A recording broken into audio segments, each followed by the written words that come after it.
है। सो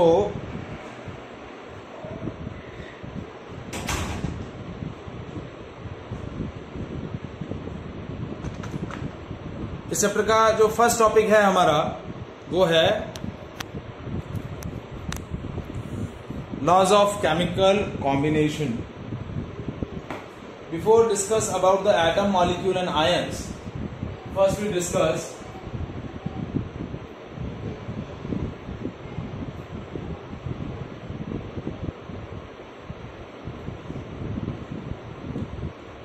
discuss laws of chemical combination. ठीक है, देखिए चैप्टर फर्स्ट और सेकंड के अंदर हमने क्या डिस्कस किया था?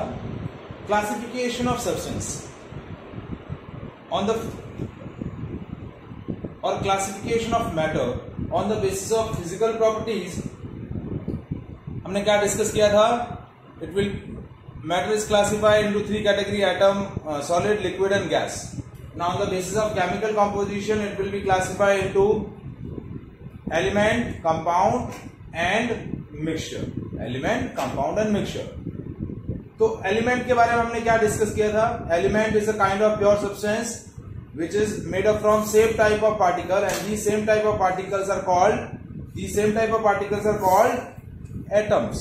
तो एलिमेंट जो है वो किससे बना रहता है? एटम से बना रहता है। तो एटम जो है वो एलिमेंट की सबसे बेसिक एंटिटी होती है। क्या होती है? सबसे बेसिक एंटिटी होती है। नाउ कंपाउंड के बारे में हमने क्या पढ़ा? It is also a kind of pure substance which formed by chemical combination of 2 or more than 2 atoms when they are 2 or more than 2 elements when they are chemically combined in a fixed proportion. तो element के combination से आपका क्या बनता है? Compound. और compound की आपकी जो बेसिक एंटिटी है वो क्या होती है? Molecule. Element consist of atoms and compound consist of molecules. जब भी हमें किसी कंपाउंड को रिकॉग्नाइज करना होता है तो its compound is recognised by its molecule. जैसे हमारा कंपाउंड है वाटर, तो वाटर को हम किससे रिकॉग्नाइज करते हैं? H2O से। तो H2O is a molecular formula of compound, molecular formula of water. तो एटम जो है वो एलिमेंट की बेसिक एंटिटी होती है और मॉलिक्यूल जो है वो कंपाउंड की बेसिक एंटिटी होती है। और आयंस होते हैं ग्रुप ऑफ एटम्स। आयन क्या होते हैं? Group of atom. Group of atom which has resultant charge, उसको हम बोलते हैं आयंस। तो इस चैप्टर के अंदर बेसिकली हमें एटम, मॉलिक्यूल्स और आयंस के बारे में डिटेल फॉर्मेट के अंदर क्या करना है? डिस्कस करना है। But before discuss about the atom, molecule and ions, first will discuss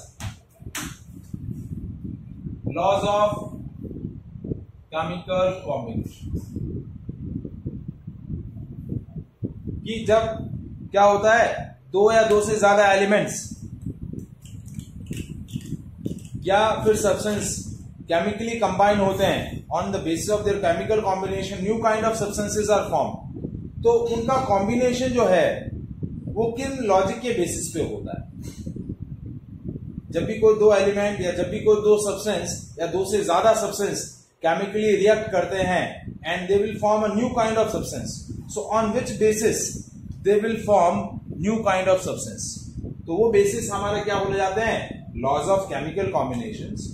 total 6 laws of chemical combination होते हैं, लेकिन हमें अभी 9th स्टैंडर्ड के लिए सिर्फ 2 लॉज ही डिस्कस करने हैं। फर्दर जो लॉज हैं वो हम हायर स्टैंडर्ड में डिस्कस करते हैं। ठीक है, तो सबसे पहला है, 2 लॉ यहां में डिस्कस करने हैं। Law of conservation of mass and second है लॉ ऑफ कांस्टेंट प्रोपोर्शन।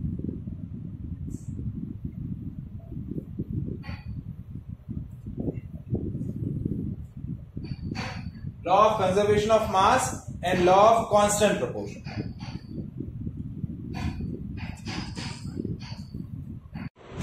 ठीक है, तो सबसे पहला है law of conservation of mass. Already आप पहले भी ये लॉ डिस्कस कर चुके हैं अपने जूनियर स्टैंडर्ड्स के अंदर। तो law of conservation of mass state that This law states that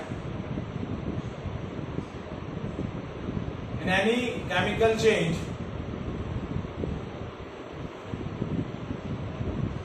mass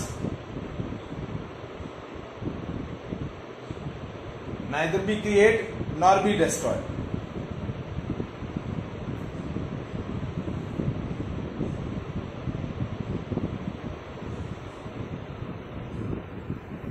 Total mass of reactants is always equal to total mass of products. Reactants क्या होते हैं? Those chemical substances which take participate in the chemical reaction are called reactants, and those chemical substances which formed through the chemical reaction, those chemical substances are known as product. तो total mass of reactant is always equals to total mass of product. ना ही existing mass disappear होगा और ना ही कोई नया mass appear होगा during a chemical change. जो mass available present है वो ही रहेगा. Total mass of reactant is always equals to total mass of product. जैसे फॉर एग्जांपल यदि मैं दो रिएक्टेंट लूं ए और B, when they chemically combine and form two new substances C and D, तो ये तो हो गए दोनों रिएक्टेंट्स और ये दोनों हो गए प्रोडक्ट्स. तो total mass of A and B is equals to total mass of product C and D. ठीक है. यदि मैं ए का मास ले लूं ए स्मॉल ए, बी का मास ले लूं small b, that is equals to mass of c suppose small c and mass of substance d is small d. तो a plus b is equals to c plus d. Total mass of reactant is always equals to total mass of product and that is known as पूजा आड़े घूमना पड़ेगा.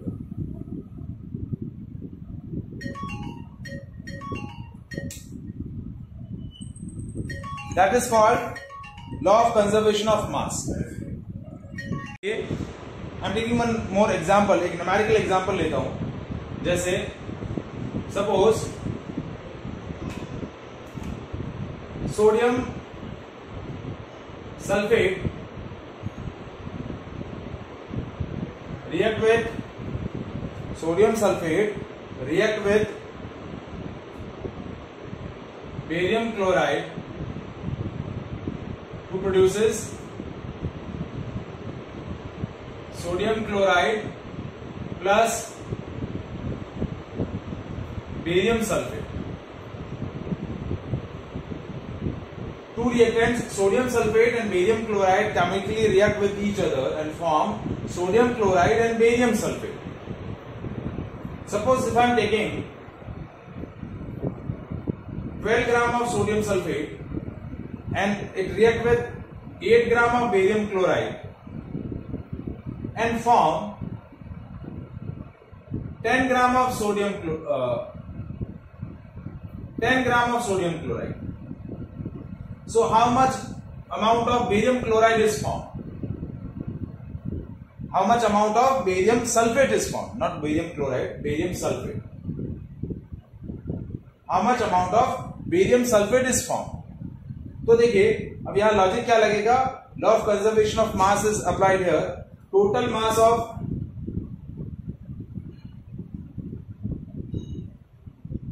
Reactant is equals to total mass of products. Total mass of reactant is equals to total mass of product.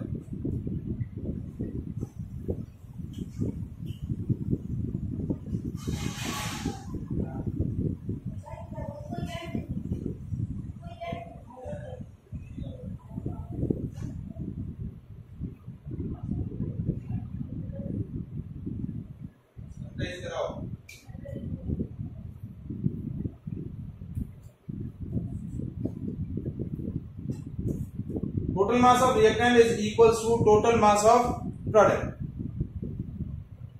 तो total mass of reactant क्या है? 12 plus 8 कितना है? 20 ग्राम. Total mass of product क्या होगा? 10 plus x तो 20 is equal to 10 plus x, तो x की वैल्यू हो जाएगी 20 माइनस 10, दैट इज 10 ग्राम। कितनी हो जाएगी? 10 gram. So that is what law of conservation of mass. हमने किससे ये चीज कैलकुलेट करी? Law of conservation of mass से।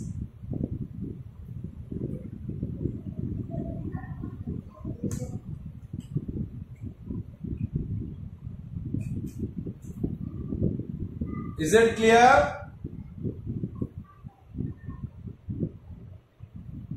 समझ में आया बेटा? Yes, sir. Yes, sir.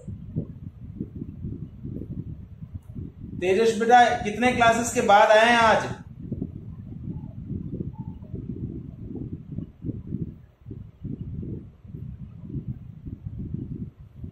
कुछ नेट का इश्यू रहता है क्या?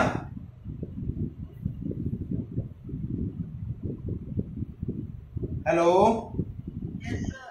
Yes. ठीक है। नेक्स्ट हमारा जो है law of constant proportion.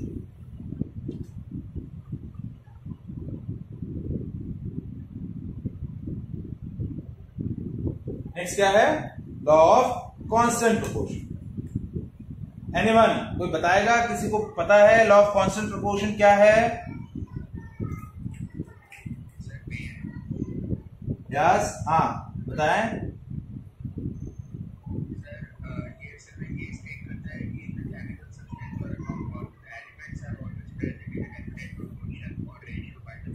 Yes,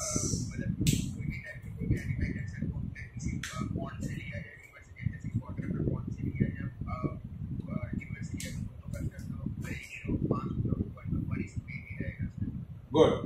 तो देखिए हमने कंपाउंड का जो डेफिनेशन पढ़ा था वही डेफिनेशन ही आपका क्या है? Law of constant proportion. हमने कंपाउंड के लिए क्या डेफिनेशन पढ़ा था? It is a kind of pure substance which formed by chemical combination of two or more than two elements when they are chemically combined in a fixed proportion। जब compound के formation के लिए जो उसके constituent elements होंगे वो constituent element जब fix proportion में केमिकली कंबाइन होंगे then they will give a respective chemical substance irrespective to the method of preparation। आप किस मेथड से वो सब्सटेंस प्रिपेयर कर रहे हैं उससे कोई कंसर्न नहीं है। मेथड ऑफ प्रिपरेशन आपका कुछ भी हो सकता है। irrespective to the method of preparation in a chemical substance their constituent elements are always present in a fixed proportion by their mass or by their weight। is it clear? So in a chemical substance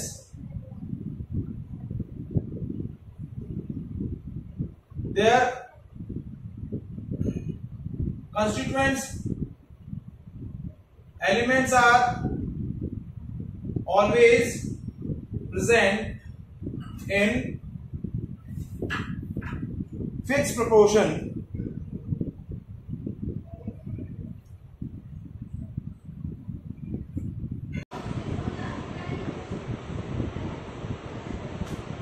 their constituent elements are always present in fixed proportion by weight or by mass irrespective to the method of preparation। जैसे मेरा compound है, for example कि मैं compound ले रहा हूं मेरा carbon dioxide. तो कार्बन डाइऑक्साइड का फॉर्मूला होता है CO2। उसके अंदर कंस्टिट्यूएंट एलिमेंट्स कौन से हैं? कार्बन और क्या है? ऑक्सीजन। क्या है? कार्बन और ऑक्सीजन। Carbon C, oxygen.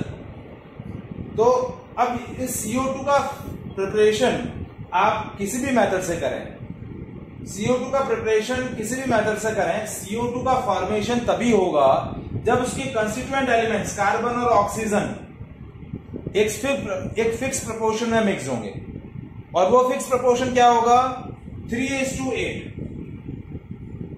वो रेशियो क्या होगा? 3:8।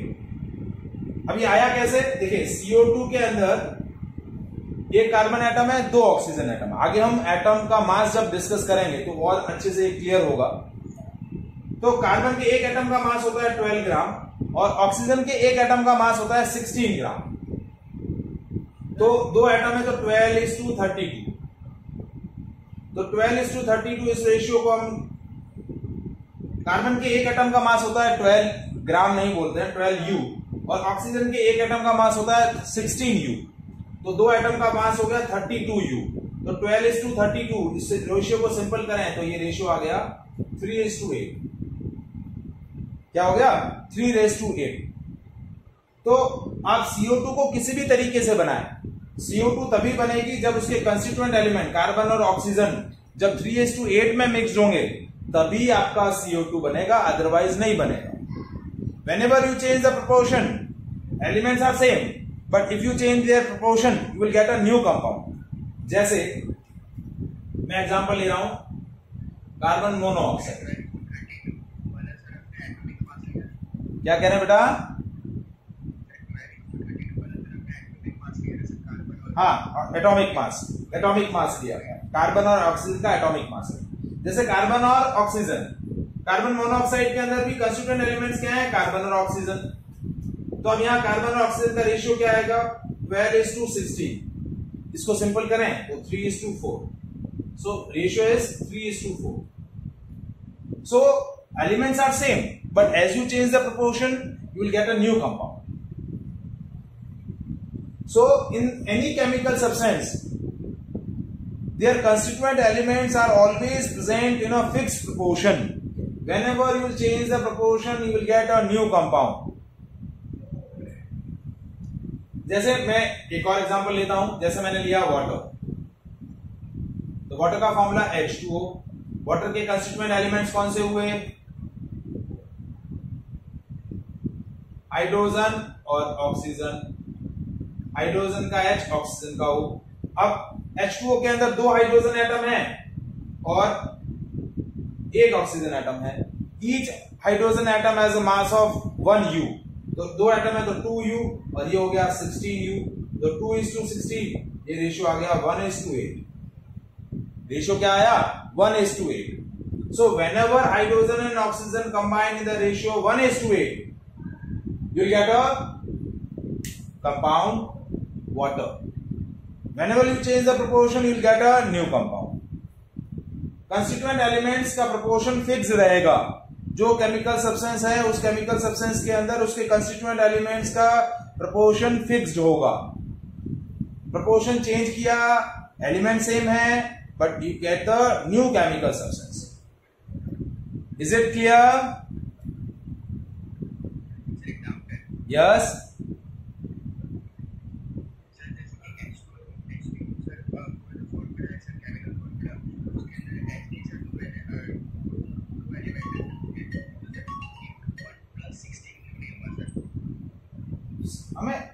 हमें तो क्या करना है? अलग अलग मासेस का रेशियो निकालना है ना, टोटल मास कहां निकालना है? टोटल मास निकालेंगे तब ऐड कर लेंगे। अभी तो हम क्या करना है? हमें डिफरेंट एटम्स के एटॉमिक मासेस का रेशियो निकालना है। यदि सेम एटम होता तो हमने ऐड कर लिया। 2 एटम हाइड्रोजन के थे, each atom has a mass of 1 ग्राम, तो 1 + 1 आइडेंटिकल एटम के मास ऐड कर लेंगे। बट डिफरेंट एटम है तो उनके एटॉमिक मासेस का रेशियो ही तो लेना है हमें।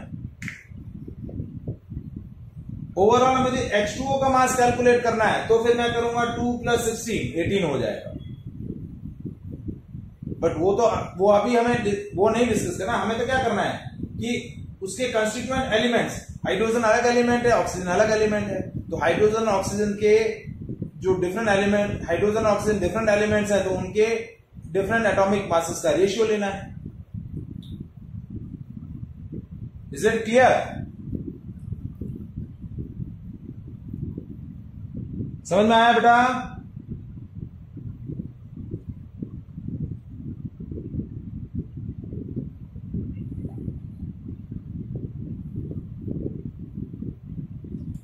Any doubt? Anyone?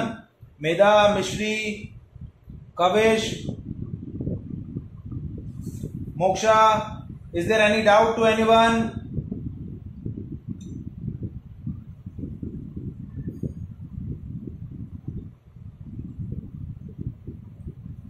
अब देखिए मैं इससे रिलेटेड क्वेश्चन आपको डिस्कस करता हूं। लॉ ऑफ कांस्टेंट प्रोपोर्शन क्या है कि carbon and oxygen react in whenever react in the ratio 3:8 you will get a CO2.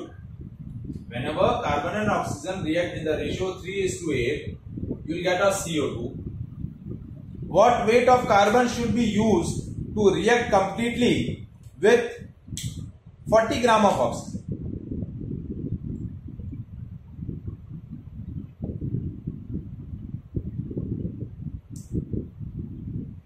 Question क्या है? What weight of carbon should be used to react completely with 40 gram of oxygen? Carbon और oxygen react कर रहे हैं और क्या बना रहे हैं? CO2.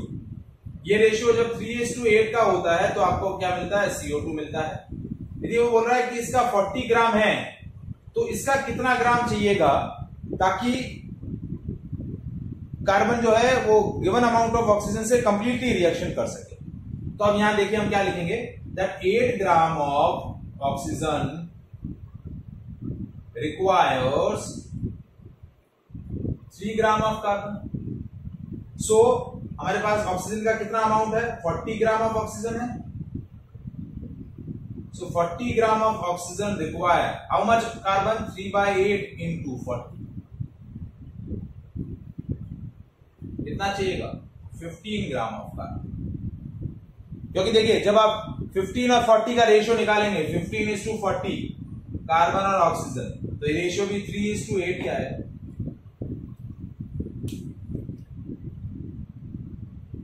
तो क्वेश्चन में क्या पूछा था कि 40 ग्राम ऑफ ऑक्सीजन से कंप्लीटली रिएक्ट करने के लिए कार्बन कितना चाहिए? तो कार्बन कितना चाहिएगा? 15 ग्राम। कितना चाहिएगा? 15 ग्राम। Is it clear?